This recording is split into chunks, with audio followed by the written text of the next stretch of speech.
Hello, hello, minders. Welcome back to the Mind of Watercolor. Well, I'm going to address something today that was a request from the show that Marty and I did on sketching a few weeks back. We were talking and I was showing him what I'd been experimenting with. So we'll look real quick at my sketchbook. If I were to ask you what these were sketched with, you'd probably say a pencil or a gray colored pencil or maybe even a marker. Actually, you'd be pretty close if you said a marker.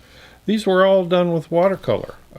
In this case, I added a few clarification details in ink on top. Watercolor, that's colored pencil. This is pencil and watercolor. This is all watercolor. This is watercolor. That's pencil. This is watercolor pencil. These two are all watercolor. So it's this that I was talking to Marty about, and these, and I've had some requests to please do that demo. Just a really fun, satisfying process, and it goes a lot quicker and it's a lot more forgiving than I might have originally thought. Maybe not as much as a pencil, but we're going to go through and talk about how I do that. Now, just a couple clarifications. I am talking about drawing and sketching. So even though we're talking about watercolor paint, I'm not talking about painting. What I want you to think about as I describe my process is think pencil. Think in terms of a handheld writing or drawing device. It's not completely new to me. I have done this process before with a light colored marker, basically the palest watercolor marker I could find. But I would use that as a base, kind of rough in my drawing, and then go on top of that with either pencil or ink. Sometimes I would build it up. Here's a good example of that. This is done with a very, very light gray watercolor marker. These two, another one. These are just sketches out of comic books. But as I refine my drawing, I either got a darker marker or I just let it build up until it got dark. But this whole process just got me thinking about doing it with just regular watercolor instead of a marker. So as I zoom in on these, you can kind of see the watercolor and painting effects, and it kind of does look like a marker. So this has turned out to be my favorite implement in doing that. This is one of the Derwent watercolor brushes. If you have no idea what a water brush is, it's a brush that's filled with water. So you don't have to keep dipping it in water like you do a regular brush. Now, my favorite water brush has always been the Pentel Aquash, which you see right here. And it comes in a bold, medium, and fine. Here is typically how that brush looks. I like these for plein air sketching on location.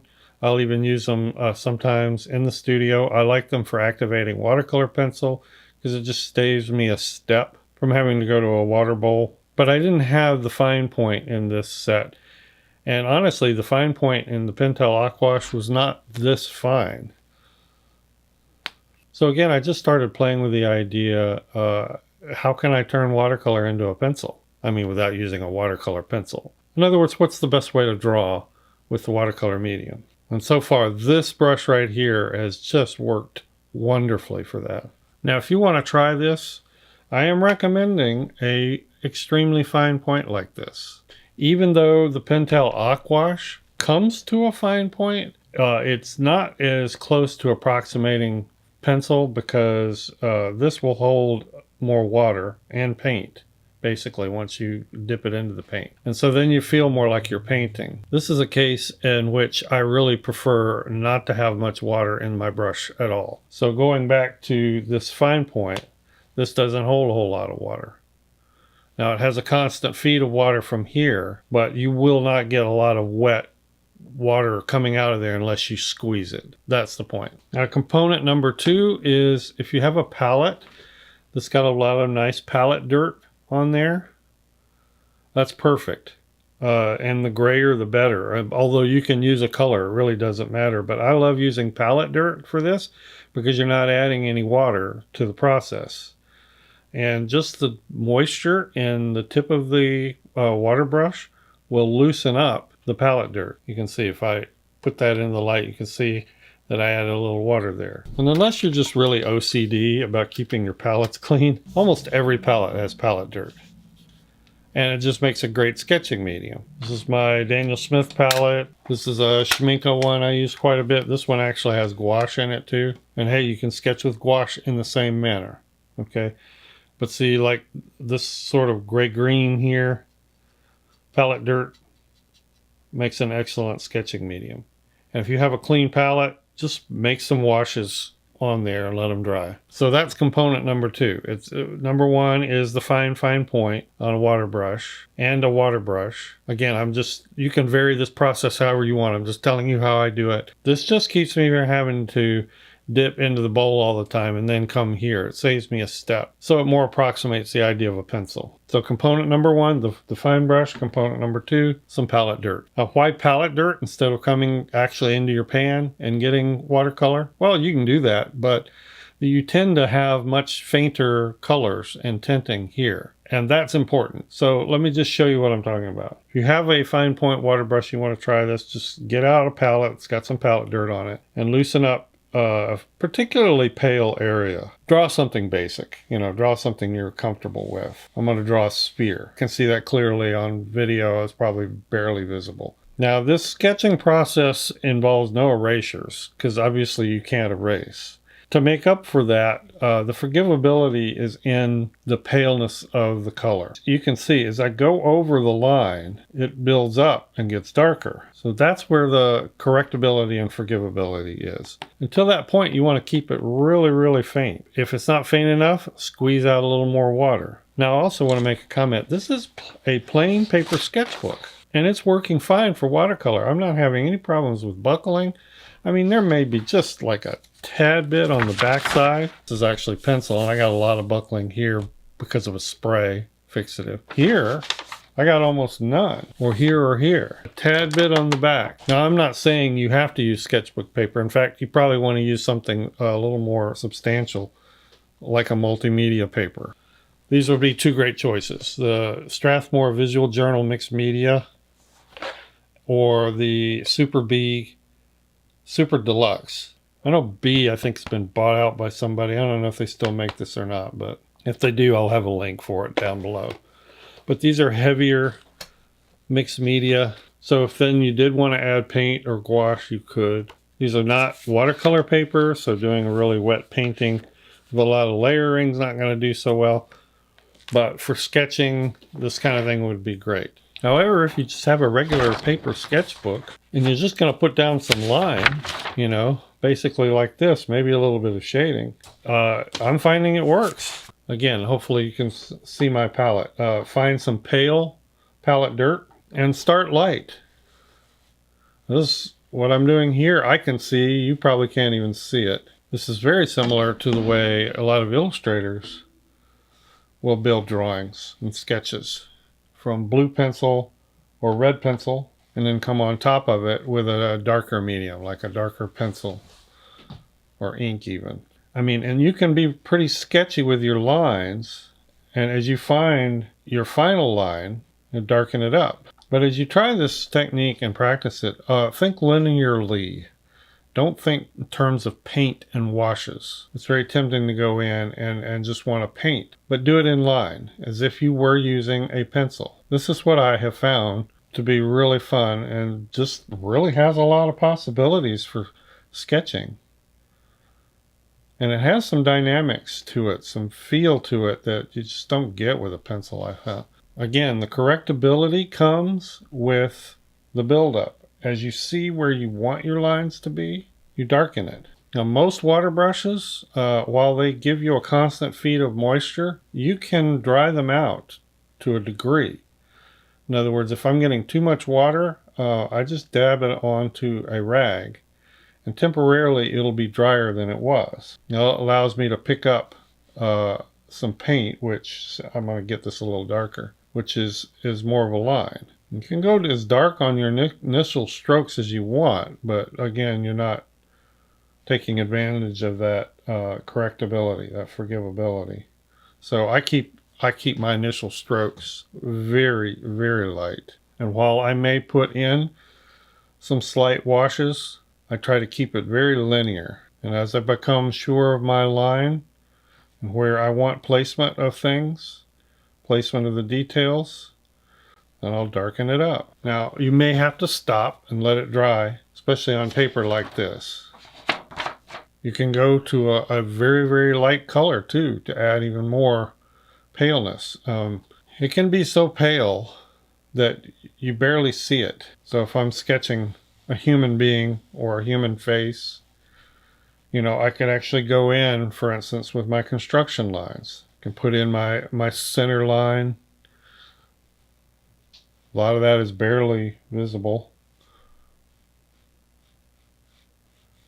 Put in a brow line.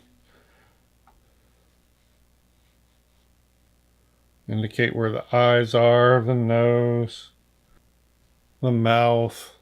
If you're studying skull structure, you can kind of sketch in where the skull structure is. Let me zoom in a bit so you can see that better. So there's more forgivability and correctability than at first glance. And as I become more sure of where my elements are, again, I just darken them down. And I'm doing this very, very much like I would be using a pencil. If you get confident of where you want something, and get some dark paint, stick it in there. I found this a great way to do little landscape studies. So I can just kind of decide a composition maybe. And I can be as rough as I want because these strokes are pale. Just let it be sketchy. And as you figure out where you might want something, go ahead and get some darker paint on there. Really, really urge you to sketch if it's not something you do. If you're really wanting to learn how to render on your own, you're not just a colorist and tracing things, which is fine if that's what you want to do. But if you're wanting to learn how to draw and render stuff, you need to be sketching all the time. And the interesting thing is, I have also found you can use this in finished paintings as you're determining where details go, especially landscape. I experimented with this technique in a 30-30 sketching challenge I participated in a few years ago. I guess this maybe been 3 years ago. Approaching it almost like a line and wash, but all with watercolor, if that makes any sense to you. But you can see how I'm building up the values with this paint. I do suggest that you draw. Use your watercolor and this brush as if you were drawing with a pencil. I'm working down into the details. I'm also doing a little bit of a value study then and starting to establish some values. It really is a good idea to do some form of sketching as you're learning and as you're practicing that doesn't involve erasures. It's just good training. It really helps you focus more on proportion or perspective or scale, depending on what it is you're painting or drawing. And you become a little more deliberate, I think, with the strokes.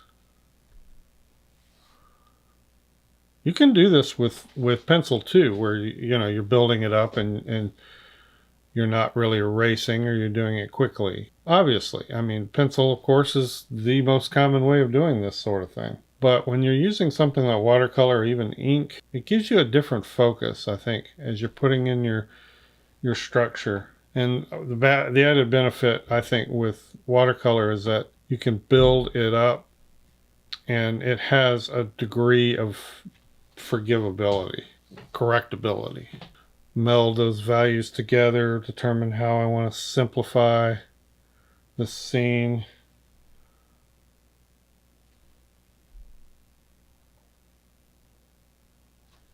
It's just fun. It's once you get started, it's really, really hard to stop. I'm sitting here thinking, what would I want to do here? I want to actually paint this landscape, and so I'm tweaking my composition. I'm tweaking the eye-leading elements and the values, figuring out where my center of interest is going, And it's working just as well for me with this as it would be with a pencil. I hope you give it a try. The main pointers being a fine point brush, pale palette dirt, or pale palette washes left on your palette. Build it up. Consider this a drawing exercise, not a painting exercise, so treat it as though you're drawing. And just have fun with it. Just see what happens, just see what comes out. I've got no bleed through back here and almost no buckling, so it's a very dry process, especially if you're building it up gradually and using a fine point. All right, I hope that helped everyone's curiosity about this process, and I hope that gave you some ideas. Thanks everyone for watching. Thank you so much, patrons, for your support, and we'll see everybody in the next video. Bye-bye.